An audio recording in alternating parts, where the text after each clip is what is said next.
The ad was deceptively simple. Free couch, perfect condition, must pick up. Located in a quiet suburb not far from where Sam lived, it seemed like a steal. Sam had just moved into his new apartment and was desperate for furniture without breaking the bank. The accompanying photo showed a clean, slightly worn leather couch sitting in a dimly lit living room. Nothing about it seemed odd. When Sam called the number, a man with a gravelly voice answered after several rings. He introduced himself as Carl and sounded friendly enough, though there was something about the way his words seemed rehearsed. "Just come by tonight. Around 8 p.m. works. I'll help you load it into your truck." As the evening descended, Sam borrowed his friend Mike's pickup truck and drove out to the address Carl provided. The neighborhood was eerily silent, the kind of place where curtains flicker just as you glance at a window. Sam parked in front of an aging house with a sagging porch. The dim glow of a single porch light barely illuminated the yard, where weeds had overtaken what might have once been a garden. He knocked on the door and waited. Footsteps approached, and then Carl appeared. He was wiry and pale, his eyes a little too wide, his smile a little too eager. Come in, Carl said, stepping aside to let Sam enter. The interior was worse than the outside. The smell hit him first, a sickly, sweet odor like rotting fruit mixed with something metallic. The living room was cluttered with boxes and mismatched furniture. The couch sat in the center, just as it had in the ad. Carl clapped his hands together. "There she is. Told you it's in great condition." Sam approached the couch, noticing faint stains on the cushions that hadn't been visible in the photo. He didn't want to seem rude, so he nodded. "Yeah, it looks good. Shouldn't be a problem to load it up." Carl grinned. "Perfect. Let me grab the dolly from the garage." He disappeared down a hallway, leaving Sam alone. As Sam moved closer to inspect the couch, a low creak sounded from behind him. He froze, heart pounding. Turning his head slowly, he realized the sound had come from the slightly ajar basement door. It hadn't been opened before. "Hey, Carl," he called out, his voice unsteady. No reply. Curiosity got the better of him. He approached the basement door and peered inside. Darkness stretched down a narrow staircase, but a faint hum reached his ears, an electrical buzz, like fluorescent lights flickering. Something about the sound unsettled him. "Carl," he called again, louder this time. Footsteps echoed from the hallway, and Carl reappeared, the dolly clutched in his hands. His smile was gone, replaced by a tight-lipped expression. "Ready to get this thing out of here?" Sam hesitated. "What's down there?" he asked, pointing toward the basement. Carl's eyes flicked toward the door, and for a moment his composure cracked. "Storage," he said quickly.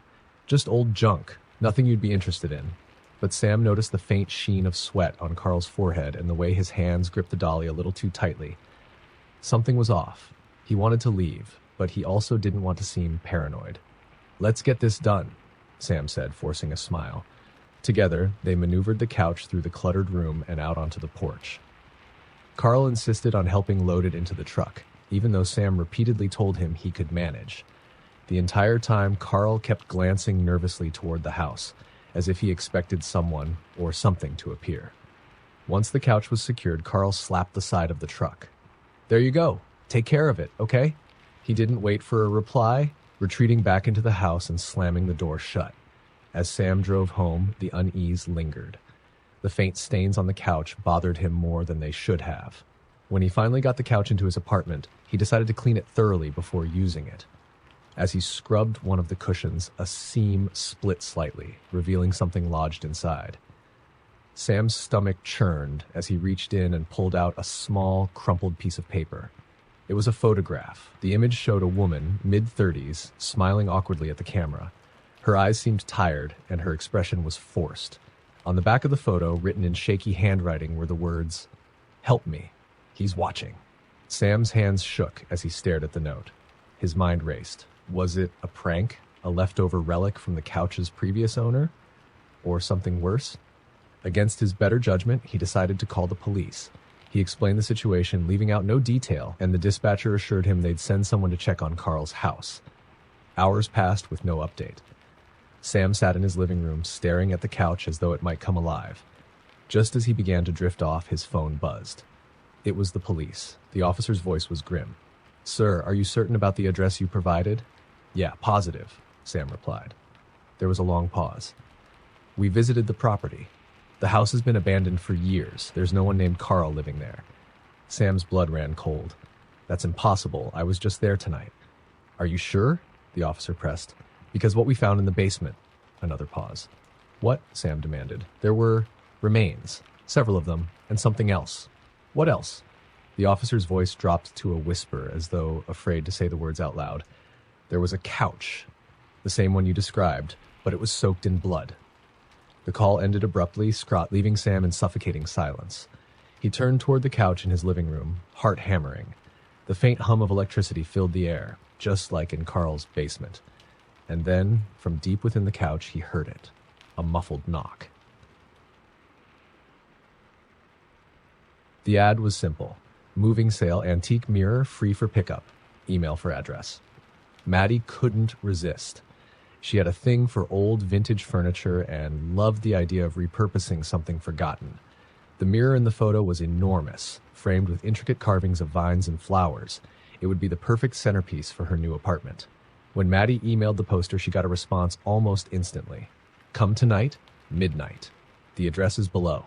Do not come earlier. Do not bring anyone. She laughed at the odd conditions, but figured the seller might just be a quirky night owl. Besides, the mirror was free. So at 11:45 p.m., she drove to the address, a crumbling Victorian house at the edge of town. The windows were dark, and a faint mist clung to the overgrown lawn. As she parked, Maddie checked her phone. No service. That was unsettling, but she shrugged it off and approached the house. The front door creaked open before she even knocked. An elderly woman in a moth-eaten shawl stood in the doorway, her milky eyes peering through thick glasses. You're here for the mirror, the woman rasped. It wasn't a question. Yes, Maddie replied, forcing a smile. The woman gestured for Maddie to follow. They walked down a dim hallway that smelled of mildew and something faintly metallic. At the end of the hall was a room lit only by a single flickering candle. The mirror leaned against the wall, even more beautiful in person. It's yours, the woman said, her voice flat. But you must leave before the clock strikes 12. Maddie hesitated, glancing at her watch. It was 11:55 p.m. Okay, sure. Do you need help moving it? The woman shook her head. Take it. Go. Feeling the weight of her urgency, Maddie grabbed the mirror by its edges and dragged it out to her car. It was surprisingly light, though its size made it awkward to carry. By the time she secured it in her trunk, it was 11:59 p.m. She glanced back at the house, but the old woman was gone. The door was closed, and the flickering candlelight had vanished.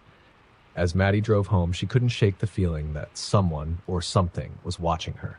She glanced in her rearview mirror, half expecting to see the old woman, but the back seat was empty. When she got home, she set the mirror against the wall in her bedroom. Exhausted, she decided to leave it there until morning.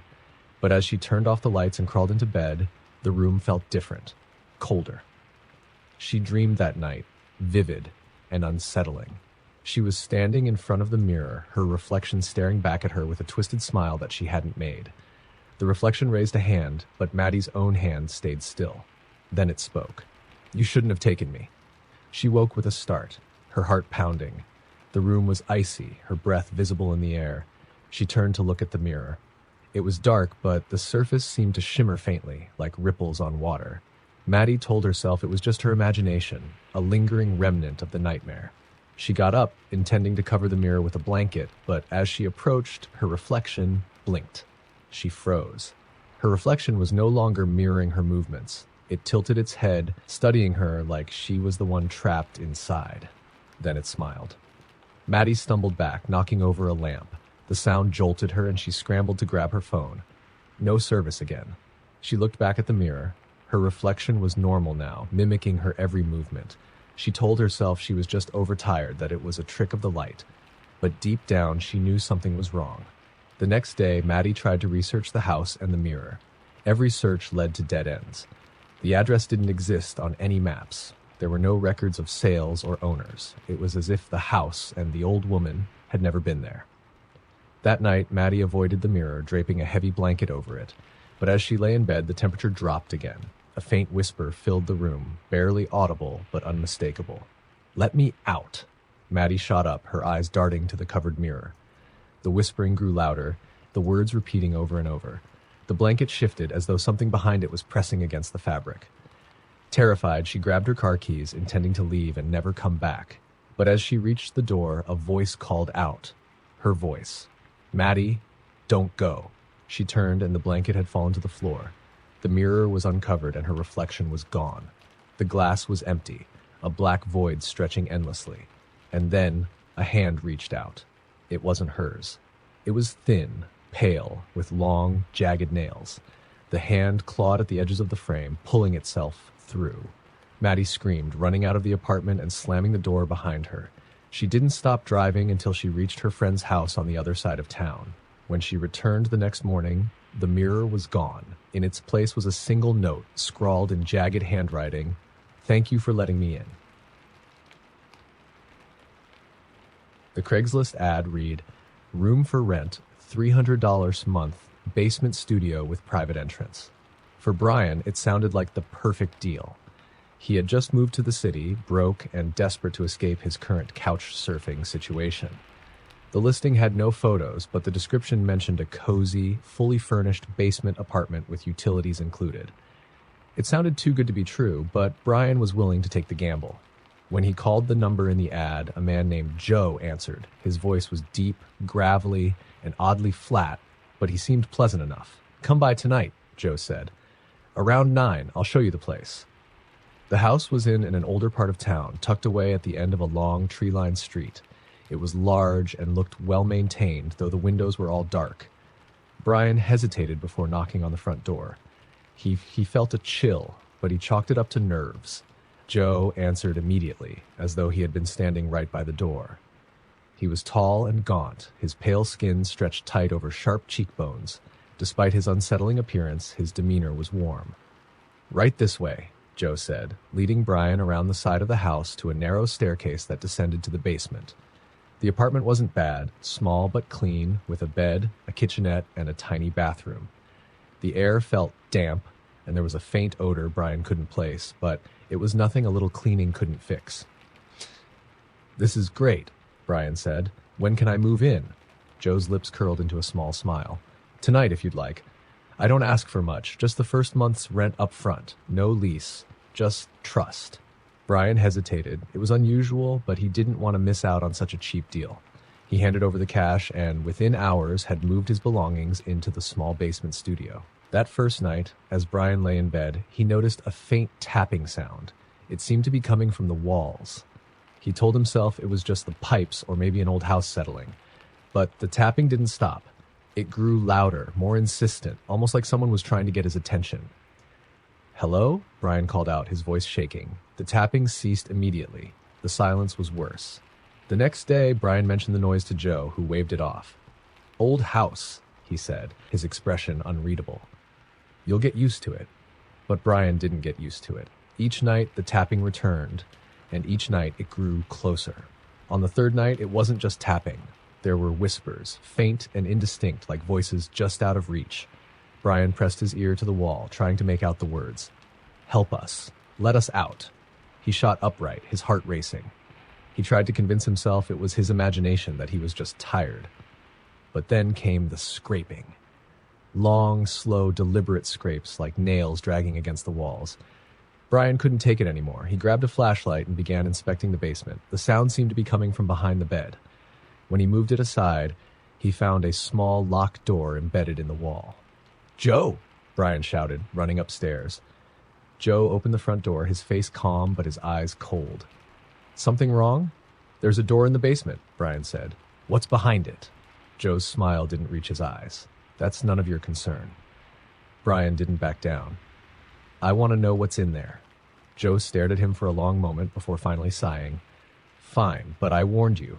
He handed Brian a small, rusted key and walked away without another word. Back in the basement, Brian hesitated before unlocking the door. His hands trembled as he turned the key. The door creaked open, revealing a narrow, pitch-black tunnel. The smell hit him immediately, rot and decay. He shone his flashlight down the passage, its beam barely cutting through the darkness. The walls were lined with deep gouges, as though someone or something had clawed at them desperately. "Hello?" Brian called out, his voice echoing. A faint sound answered. Not a voice, but breathing.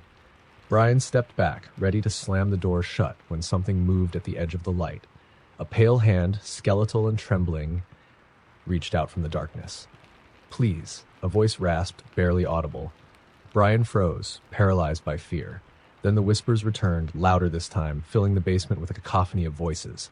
"Help us. Don't leave. He's watching." Brian turned and ran, leaving the door wide open.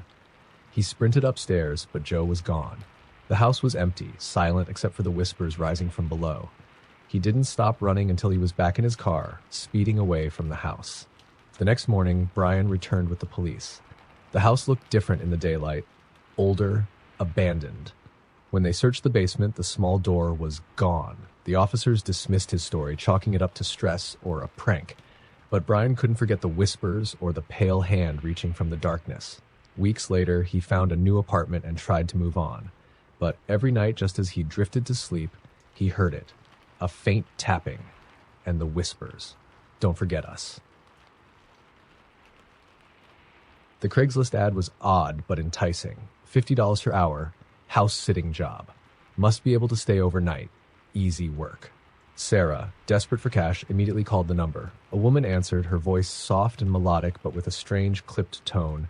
"Are you comfortable staying alone in old houses?" the woman asked. "Yes," Sarah replied, eager to seal the deal. "Good. The house is in a rural area, no neighbors close by. It's important you don't leave the house between midnight and 6 a.m. Do not open the door for anyone, and absolutely under no circumstances go into the basement." The instructions were strange, but Sarah agreed. Easy money, she thought. That evening, she drove out to the house. It stood in the middle of nowhere, surrounded by dense woods. The house was massive and weathered, its windows dark. The woman from the phone wasn't there to greet her. Instead, a note and an envelope of cash were left on the entryway table. "Thank you for doing this. Follow the rules. We'll be in touch tomorrow." The inside of the house was eerily silent. Dust clung to the furniture, and the faint scent of mildew hung in the air. Despite the creepiness, the job seemed simple enough. She settled into the living room with her laptop, trying to distract herself. Around midnight, the atmosphere changed. The air grew colder, heavier, as if the house itself was exhaling. Sarah heard faint creaking sounds, but she told herself it was just an old house settling. At 12:30, there was a knock at the door. Her heart raced. She remembered the rule, do not open the door for anyone. The knock came again, louder this time. "Hello?" a man's voice called out. "I'm lost. Can you help me?" Sarah stayed frozen, her mind racing. She glanced at the door, and for a moment, she thought she saw a shadow move across the crack at the bottom. The man knocked again, harder now. "Please, I just need to use a phone." She forced herself to remain silent. Eventually, the knocking stopped, and the house fell quiet again. But her relief was short-lived. From the corner of her eye, she noticed something odd. The old grandfather clock in the hallway. Its pendulum wasn't swinging, yet it was ticking loudly, each sound echoing through the house. Then she heard it, a faint, rhythmic thumping sound. It was coming from below, the basement. She clenched her fists, willing herself to stay put, but the noise grew louder, more insistent. It didn't sound like the house settling. It sounded deliberate, like footsteps. Suddenly, the lights flickered. The faint hum of electricity ceased, plunging the house into darkness. Sarah grabbed her phone, using its flashlight to guide her. She tried calling the woman, but the call wouldn't go through. Her phone showed no bars, despite having full service earlier. The thumping stopped, replaced by a low scraping sound, like something heavy being dragged across the floor. Her curiosity got the better of her. She tiptoed to the basement door, her hand trembling as she reached for the handle. She pressed her ear against the wood, straining to hear. And then, silence. A sudden, sharp knock made her stumble backward.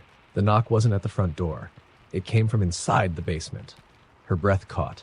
She stepped back, her light shining on the door. The knob twitched as though something on the other side was trying to turn it. "No," she whispered, backing away. But the door didn't open. Instead, the faint sound of laughter echoed from the other side. It was high-pitched, childlike, but warped. She bolted up the stairs to the second floor, slamming herself into a bedroom and locking the door. Her phone buzzed in her hand. A message from an unknown number appeared. "You're not supposed to be upstairs." Her blood ran cold. She didn't reply. Another message popped up. "Go back to the living room." Then a final one. "Or I'll come get you." The sound of footsteps echoed in the hallway outside the bedroom. Slow, deliberate. "Sarah," a voice called. It wasn't the man from earlier. It wasn't the woman either. It sounded distorted, like multiple voices speaking in unison. She pressed herself against the far wall, clutching her phone like a lifeline. The footsteps stopped just outside the door. "Sarah," the voice repeated, softer this time. "You broke the rules." The doorknob jiggled, and then silence. She didn't move for hours, her body frozen in terror. When daylight finally crept through the window, she cautiously unlocked the door. The hallway was empty. She fled the house without looking back, leaving her belongings behind. Later that day, she called the number from the Craigslist ad, but it was disconnected. When she tried to return to the house with the police, the address she gave didn't exist.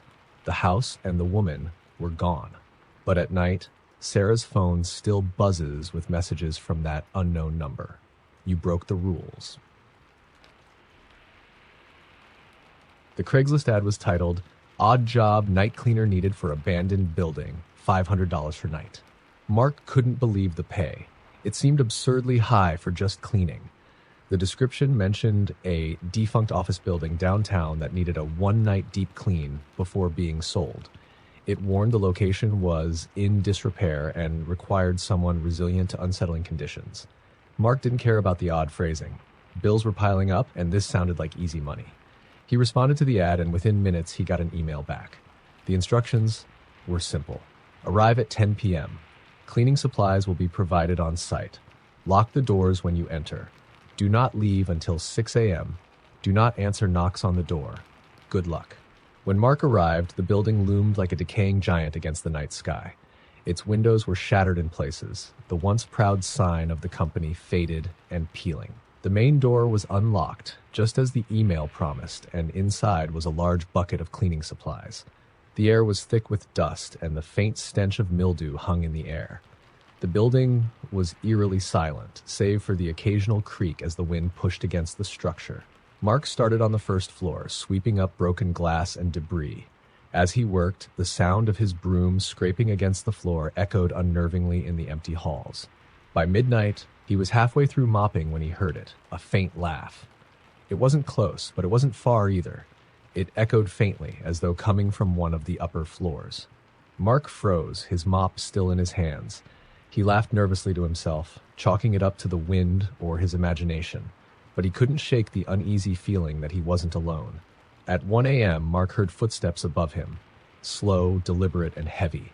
He stared up at the cracked ceiling, following the sound as it moved across the floor above him. The email's instructions echoed in his mind. "Do not leave until 6 a.m.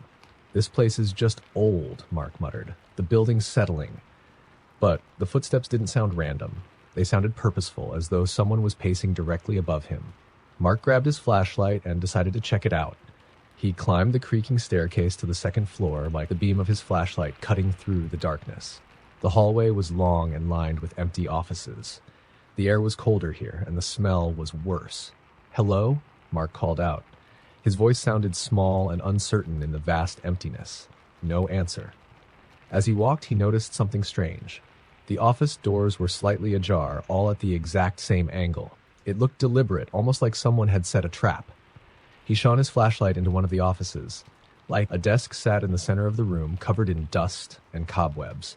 But on the wall behind it, written in what looked like black marker, were the words, "You should leave." Mark's throat tightened. His first thought was that it was graffiti left by some squatter, but the words looked fresh. He backed out of the room, suddenly feeling exposed. The footsteps started again, this time behind him. Mark spun around, his flashlight trembling in his hands.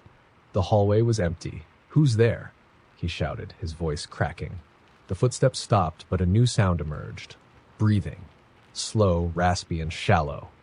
Mark bolted down the stairs, his heart pounding. He grabbed his phone, but there was no signal. Of course there wasn't. When he reached the first floor, he noticed something that hadn't been there before. Muddy footprints leading from the front door into the building. He didn't remember seeing them when he'd arrived. The email's instructions flashed through his mind again. "Do not answer knocks on the door." But what if someone had already gotten in? As he stared at the footprints, his flashlight flickered, and the breathing returned. It was closer now, coming from the hallway behind him. Mark turned slowly, the beam of his flashlight shaking as he swept it across the hallway. At the far end stood a figure. It was tall and impossibly thin, its limbs too long and its posture unnaturally bent. Its head was cocked to one side as though observing him. "Who are you?" Mark stammered, backing away. The figure didn't move. but its head, it twitched, snapping back to an upright position. Mark ran. He didn't care about the $500 anymore.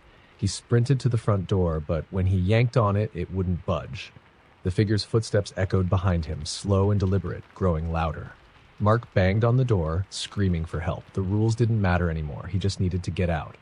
Then, from outside, came a knock. Mark froze, his hand still on the door. The knock came again, louder this time, and then a voice. "Mark, it's okay. Open the door." It was his voice. Mark's blood ran cold. The knocking grew frantic, accompanied by his own voice pleading from the other side. "Mark, let me in. It's safe out here." Behind him, the figure was closer now, its gaunt face illuminated in the flickering beam of his flashlight. Its mouth stretched into an impossibly wide grin, revealing rows of jagged teeth. Mark pressed himself against the door, screaming as the figure reached out with unnaturally long fingers. And then, everything went dark. The next morning, a cleaning crew arrived to prepare the building for its new owners. They found Mark's cleaning supplies abandoned in the hallway and his flashlight lying at the base of the stairs. Mark was never seen again. The ad disappeared from Craigslist the same day. The Craigslist post was short but specific. Photographer wanted, remote location, $2,000 for one night's work. Emma, a struggling freelance photographer, couldn't pass up the opportunity. The instructions were clear. She'd meet the client at an old farmhouse deep in the countryside. The job was to document the interior and exterior of the property and stay overnight to photograph the house in various lighting conditions. It sounded like easy money. When she arrived, the sun was setting, casting an eerie orange glow over the abandoned farmhouse. The structure was dilapidated, its paint peeling and windows clouded with grime. The surrounding fields stretched endlessly, blanketed by a creeping mist. The client, a man named Mr. Carver, greeted her at the gate. He was polite but curt, his sharp features illuminated by the dim light of the fading day. "Here's the key," he said, handing her a heavy, rusted object. "Lock the doors after you enter. Don't let anyone inside. Take the photos and I'll pick them up in the morning." Emma nodded, though the phrasing unsettled her. Inside, the house was worse than it looked. The furniture was old, covered in sheets, and the air was damp and musty. As she unpacked her camera gear, the floorboards groaned underfoot like the house was alive. She started with exterior shots, capturing the house as the last rays of sunlight faded. By the time she moved back inside, night had fallen, and the house was shrouded in darkness. Her first task was to document the first floor. The flash of her camera lit up the rooms, revealing old family photos on the walls and scattered personal items, as though someone had left in a hurry long ago. Then she heard it, a faint sound upstairs. It was subtle at first, like the soft patter of footsteps. She froze, her pulse quickening. "Hello?" she called out, her voice trembling. No answer. She convinced herself it was just the wind or maybe an animal. The house was ancient, after all. But as she made her way to the staircase, the sounds grew louder. They weren't random creaks. They were deliberate, methodical, as though someone or something was pacing back and forth. She hesitated, staring up into the darkness at the top of the stairs. Her camera hung heavy around her neck, and she clutched it like a weapon. "And I'm just here to take pictures," she said aloud, her voice barely above a whisper. The pacing stopped. Summoning her courage, she climbed the stairs, the wooden steps groaning under her weight. At the top, a long hallway stretched before her, lined with closed doors. She snapped a photo, the flash momentarily illuminating the space. The image in her camera's preview made her stomach drop. In the hallway, halfway down, stood a figure, pale and skeletal, with empty black eyes and a gaping mouth. She looked up, but the hallway was empty. Her hands shook as she checked the photo again. The figure was still there, staring directly at the lens. Emma backed away, her breathing rapid. She wanted to run, to leave everything behind, but she remembered Mr. Carver's warning. Don't let anyone inside. She didn't know why, but the words felt like a threat. Suddenly there was a knock at the front door. Her head snapped toward the sound. It was loud, insistent, echoing through the house. "Miss?" A man's voice called out. "Are you all right? I'm a neighbor. I saw your car outside." Relief flooded through her. She wasn't alone after all. She rushed down the stairs, but as she reached the door, her hand froze on the doorknob. Something was wrong. She remembered the fields surrounding the house. There hadn't been any other homes for miles. The knock came again, harder this time. "Let me in," the voice said, its tone shifting. It was deeper now, guttural. Emma backed away, the key still in her pocket. The doorknob rattled violently, and the pounding grew relentless. Then, just as suddenly as it started, it stopped. The silence was deafening. She crept to the nearest window and peered out. The mist was thicker now, swirling unnaturally. And standing just beyond the porch was the same figure from her photograph. It tilted its head as though aware of her gaze and raised a bony hand to wave. Emma stumbled back, panic overtaking her. She grabbed her gear and bolted for the back door, abandoning the rules entirely. She ran into the mist, the cold air stinging her lungs until she reached her car. She fumbled with the keys, her hands trembling, and finally started the engine. As she sped down the dirt road, she glanced in the rearview mirror. The farmhouse was gone. In its place was an empty field, the mist dissipating with the morning light. She never delivered the photos to Mr. Carver. In fact, when she tried to contact him, his email bounced back and his phone number was disconnected. But when she reviewed her camera later, she found hundreds of photos she hadn't taken. Each one was of her, in the house, staring into the lens with hollow black eyes. The Craigslist ad was peculiar. Free room for one night, no catch. Come experience history in our Victorian mansion. Lila had been road tripping across the country on a tight budget, so the promise of a free room was too good to resist. She reasoned that it was probably just a quirky bed and breakfast trying to drum up publicity. She responded to the ad and received a quick reply with an address, instructions to arrive before sundown, and a note. Please let yourself in. Your room is prepared. The mansion stood at the edge of a quiet town, surrounded by gnarled trees that seemed to reach out like skeletal hands. It was grand but decayed, with ivy crawling up its weathered stone walls and shutters hanging loose on rusted hinges. Must be an Airbnb gimmick, Lila muttered as she parked. The door was unlocked, just as the ad promised. Inside, the house smelled of damp wood and something faintly metallic. A grand staircase loomed in the center, its steps carpeted in a deep red that looked almost like dried blood in the dim light. A note on the table read, "Welcome, Lila. Enjoy your stay." She frowned. She hadn't given her name. Her assigned room was on the second floor. The bed was large and ornate, its headboard carved with swirling patterns. Heavy velvet curtains covered the windows, blocking out the fading daylight. As she unpacked her bag, a faint creak echoed down the hallway. Lila froze, listening. The house was supposed to be empty, but the sound was unmistakable. Footsteps. "Hello?" she called out, stepping into the hallway. No answer. She shook her head, convincing herself it was the house settling. Still, she locked her bedroom door before crawling into bed. Around midnight, she woke to a soft tapping sound. It was coming from the window. The curtains were drawn, but the tapping continued, slow and deliberate. Her heart raced as she crept toward the window. Pulling the curtain back, she saw nothing but the dark reflection of her room in the glass. The tapping stopped. Relieved, she turned back toward the bed, only to see a shadowed figure standing in the corner of her room. She froze. Unable to move, her breath caught in her throat. The figure didn't move, but its presence was oppressive, as though the air itself had thickened. Summoning her courage, Lila flipped on the bedside lamp. The room was empty. She laughed nervously, convincing herself it had been a trick of her tired mind. But she couldn't shake the feeling of being watched. When she turned off the lamp and crawled back into bed, she noticed something new. Her reflection in the mirror on the opposite wall. Except it wasn't right. Her reflection was smiling, wide and unnatural, though her own face was frozen in terror. She scrambled out of bed, grabbing her phone for light. The reflection didn't follow her movements. It stayed on the bed, smiling. Panicking, she ran to the door and fumbled with the lock, but the handle wouldn't budge. Behind her, the room grew colder, and a faint whisper filled the air. "Stay, with us." She turned to see the figure again, but this time it wasn't alone. Others emerged from the shadows, pale, sunken faces with hollow eyes, their mouths stretched into unnerving grins. She screamed and banged on the door. It finally gave way, and she sprinted down the hallway, her footsteps echoing as the whispers grew louder. The grand staircase loomed ahead, but it wasn't empty. Standing at the bottom was a tall figure, its head tilted at an unnatural angle, its eyes glinting in the dim light. Lila veered down another hallway, desperate to escape. She found herself in the kitchen, where the faint metallic smell from earlier was stronger now. The walls were streaked with dark stains, and on the table sat a dusty photograph in an ornate frame.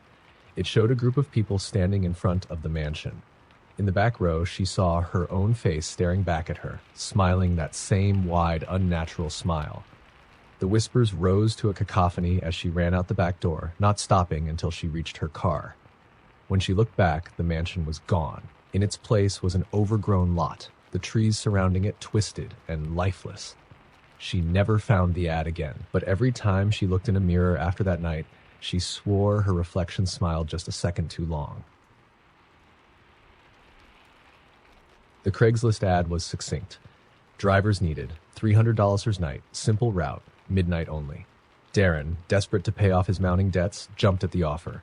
The instructions were vague but intriguing. Meet in a parking lot on the outskirts of town, pick up a package from a designated vehicle, and deliver it to a remote address. No questions, just drive, the ad emphasized. When Darren arrived at the parking lot, it was empty except for a black van parked under a flickering streetlight. The van's side door slid open as he approached, revealing a man in a black hoodie. "You're Darren?" the man asked, his voice low and gravelly. "Yeah," Darren replied, trying to sound confident. The man handed him a small wooden box, about the size of a shoebox, wrapped tightly in a black cloth. "Drive to this address," he said, slipping Darren a piece of paper. "Don't open the box, don't stop for anyone, and whatever you do, make sure it's delivered before 3 a.m. Before Darren could ask questions, the man slid the van door shut and drove off into the night. The address led Darren to a rural area about an hour outside the city. As he drove, the box sat on the passenger seat, radiating an odd sense of heaviness as though it was watching him. The first half hour of the drive was uneventful, though the empty highway felt unnervingly quiet. But as Darren approached a stretch of road surrounded by dense woods, his car radio crackled to life. At first, it was just static. Then, faintly, he heard whispers. "Turn back." Darren glanced at the box, his knuckles whitening on the steering wheel. "Just my imagination," he muttered. But the whispers grew louder, overlapping and chaotic, filling the car until he turned the radio off entirely. The silence that followed was deafening.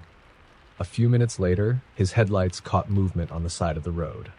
A figure stood there, half hidden in the shadows of the trees. It was a woman in a white dress, her head tilted unnaturally to the side. Darren's stomach churned. He sped up, refusing to stop, but as he glanced in his rearview mirror, the woman was suddenly standing in the middle of the road behind him, her pale face illuminated by his taillights. The box shifted slightly on the seat, as though something inside had moved. Darren's heart raced. "It's just a job," he told himself. "Easy money." But as he neared his destination, the air in the car grew colder, and a rancid smell filled the space. He rolled down the window to breathe, but the stench only grew stronger, thick and suffocating. Suddenly, the car's engine sputtered, and the dashboard lights flickered. Darren cursed, pulling over to the side of the road. The moment the car stopped, the whispers returned, louder now, as though they were coming from inside the car. "Don't look inside." Darren's gaze flicked to the box. His curiosity burned, but the man's warning echoed in his mind. As he reached for his phone to call for help, the screen glitched, lines of static dancing across it. The whispers grew into a low growl, and the box began to vibrate violently. Something inside was trying to get out. Panicking, Darren grabbed the box and threw it onto the road. The moment it hit the pavement, the car's engine roared back to life and the air felt lighter. Relieved, he started to drive away, until he saw the box back on the passenger seat. His blood ran cold. He hadn't touched it. The box sat there, vibrating softly, as a faint sound of scratching emanated from within. Then he heard it, a child's voice, weak and trembling. "Please, help me." Darren slammed on the brakes, his hands trembling as he stared at the box. Every instinct screamed at him to leave, but the voice came again, more desperate. "Help me, it's so dark in here." Against his better judgment, Darren reached for the box. He unwrapped the cloth, his hands shaking as he pried open the lid. Inside was nothing but darkness, impossibly deep and endless, like staring into a void. The scratching sound grew louder, and before Darren could react, something reached out. A pale, emaciated hand shot from the box, grabbing his wrist with an iron grip. Darren screamed as more hands emerged, pulling at him, dragging him toward the black abyss inside. He fought to break free, but the force was too strong. The last thing he saw before being consumed was the reflection of his own terrified face in the rearview mirror. The next morning, Darren's car was found abandoned on the side of the road. The box was gone, and so was he. A week later, the Craigslist ad was reposted. Drivers needed $300 night, simple route, midnight only. The Craigslist ad read, "Lost and found specialist needed, $1,000 per retrieval." Mia had seen her share of odd jobs, but this one intrigued her. The description was cryptic. Items will be described upon acceptance, discretion required. Some objects may require travel to unusual locations. She replied, and within minutes she received a reply with instructions to meet at an old train station at midnight. The station was long abandoned, overgrown with weeds and graffiti, the kind of place that whispered forgotten stories. Mia arrived early, her breath visible in the chill night air. A man stepped out of the shadows, tall and gaunt, wearing a dark trench coat. "You're here for the job," he said, his voice flat and devoid of emotion. "Yes," Mia replied, her nerves rising. He handed her a sealed envelope. "The details are inside. Bring the item to this location by dawn. Do not open the envelope until you're alone, and do not, under any circumstances, abandon the task once you begin." Before she could ask questions, the man disappeared into the darkness. In her car, Mia opened the envelope. Inside was a grainy, black and white photo of an old wooden doll, its eyes cracked and lifeless. The note beneath it read, "Retrieved from the house at 312 Black Hollow Road. Leave immediately after securing the item. Do not look directly into its eyes for long." Mia hesitated. The address was over an hour away, in the middle of nowhere, but $1,000 was too good to pass up. She arrived at the property around 1 a.m. The house was a decaying Victorian, its windows shattered and walls warped by time. The surrounding forest pressed close, suffocating in its silence. Armed with a flashlight and her growing unease, Mia entered. The inside was worse than she expected. The air was thick with mildew, and the floor creaked ominously under her weight. "Just grab the doll and get out," she whispered to herself. The doll was supposed to be in the attic. She climbed the narrow staircase, the air growing colder with every step. The attic door was slightly ajar, revealing darkness beyond. Her flashlight illuminated the space, and there it was, the doll, sitting in the center of the room on an old wooden chair. It was exactly like the photo, down to its cracked porcelain face and faded dress. But as she stepped closer, something felt wrong. The air felt heavier, and the shadows seemed to shift in her peripheral vision. She reached for the doll, trying not to look directly at its eyes, but something made her glance up. The doll was smiling. It hadn't been smiling in the photo. Mia froze, her breath catching in her throat. "You're imagining things," she muttered, grabbing the doll and shoving it into her bag. The moment it was inside, the attic door slammed shut behind her. She yelped, spinning around. The flashlight flickered, and the whispers started, low, guttural murmurs that seemed to come from everywhere. "Leave." Mia bolted down the stairs, clutching her bag tightly. The house groaned as though it were alive, the walls seeming to close in on her. When she reached the front door, she found it locked. She hadn't locked it. She twisted and pulled at the handle, panic rising, when a child's voice spoke from behind her. "You shouldn't have taken her." Mia spun around, but no one was there. The whispers grew louder, and the air turned icy. Shadows danced along the walls, forming shapes, faces, reaching hands, things that defied logic. With a scream, Mia kicked the door open and ran to her car. She didn't stop until she was miles down the road. As dawn approached, she returned to the drop-off location. The man in the trench coat was waiting. "Did you bring it?" he asked. Mia handed him the bag without a word, her hands trembling. He inspected the doll briefly before nodding. "Good work." What is it?" Mia asked, her voice shaky. The man looked at her, his expression unreadable, a lost thing that should never have been found. Without another word, he walked into the shadows, leaving Mia alone in the cold morning light. When she got back to her car, she found another envelope on the driver's seat. Inside was her payment, $1,000 in cash, and a new photo. This time it was of a music box, and beneath it a note, interested in another job. The Craigslist ad was alluring yet vague. Nighttime security needed. $500 for 8 hours. Empty warehouse. Must bring flashlight. Mark, a college student desperate for cash, figured it was an easy gig. He contacted the poster and received simple instructions. Arrive at a remote warehouse at 10 p.m., patrol until 6 a.m., and ensure the building stayed locked. The warehouse sat in the middle of an industrial park, its hulking frame cloaked in darkness.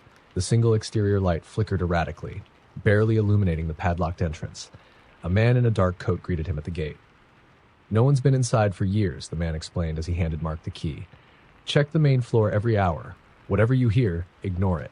Mark furrowed his brow. "Ignore it? What do you mean?" The man smirked, a thin, humorless line. "Just don't investigate. That's not part of the job." Before Mark could ask more, the man disappeared into the night. Inside, the warehouse was cavernous, its emptiness magnified by the echo of his footsteps.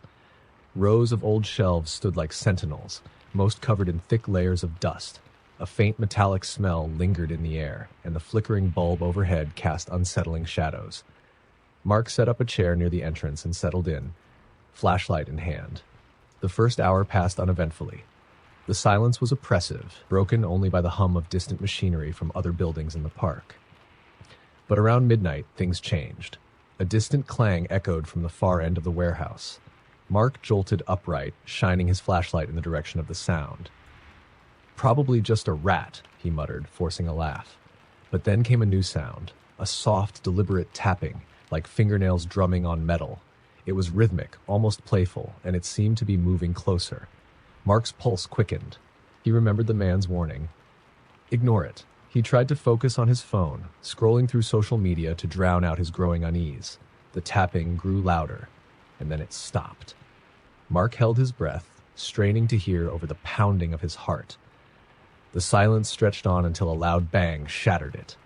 It came from directly above him. The flashlight beam wavered in his trembling hand as he aimed it at the ceiling. Nothing, just rusted metal beams and broken lights. "Get a grip," he whispered to himself. But the banging resumed, now rapid and erratic, as though something or someone was running back and forth across the rafters. Sweat beaded on Mark's forehead. His instincts screamed to leave, but he needed the money. He decided to do a quick patrol, hoping movement would calm his nerves. As he walked the aisles, the shadows seemed to twist and stretch, following his every move. His flashlight caught glimpses of things that weren't there.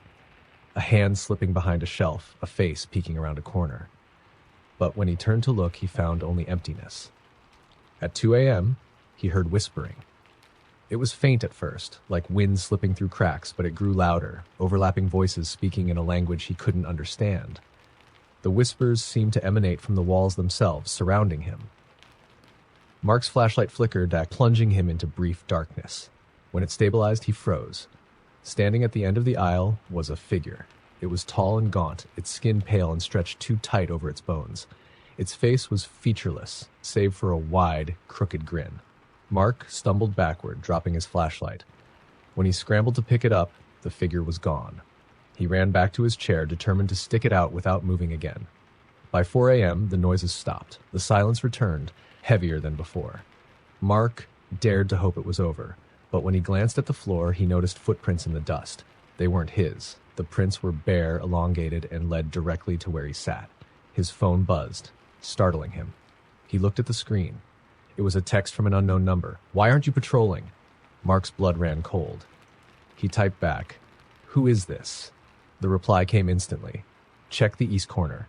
Every fiber of his being screamed not to go, but against his better judgment, he stood and made his way to the east corner. When he arrived, the flashlight beam landed on something new. A small blood-stained doll sitting upright in the middle of the floor. His phone buzzed again. She doesn't like to be left alone. The whispers returned, louder and angrier this time, as the air grew icy. The doll's head slowly turned to face him, its cracked porcelain mouth stretching into an unnatural smile. Mark bolted for the exit, fumbling with the key as the whispers turned into ear-piercing screams.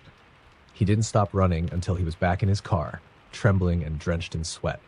The man who hired him never responded to his calls or texts. When Mark returned to the warehouse the next day, out of morbid curiosity, it was gone. In its place was an empty lot, overgrown with weeds, as if the building had never existed. Mark deleted his Craigslist account that night and vowed never to take another job from the site again.